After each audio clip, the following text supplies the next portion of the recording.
19,553 विद्यार्थी या परीक्षेस प्रविष्ट झाले आणि त्यापैकी 14,87,399 विद्यार्थी या परीक्षेस उत्तीर्ण झाले आणि त्यांच्या उत्तीर्णाची टक्केवारी 93.04% आहे। म्हणजे एकूण फ्रेश विद्यार्थ्यांचा निकाल 94.10% आहे। तर सर्व विद्यार्थी मिळून म्हणजे पुनर्परीक्षार्थी, खाजगी विद्यार्थी, त्याचबरोबर दिव्यांग विद्यार्थी आणि फ्रेश विद्यार्थी असा मिळून जर निकाल बघितला तर 93.04% आहे।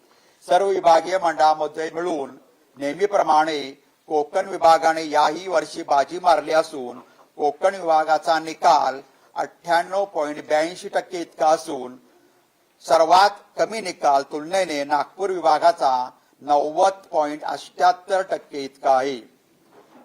सर्व विभागीय मंडळातून नियमित मुलींच्या उत्तीर्णतेची टक्केवारी ही 96.14% इतकी असून मुलांच्या उत्तीर्णतेची टक्केवारी ही 92.31% इतकी आहे। म्हणजे नेहमीप्रमाणे मुलींनी निकालात बाजी मारली असून मुलींच्या उत्तीर्णतेची टक्केवारी मुलांपेक्षा 3.83% जास्त आहे।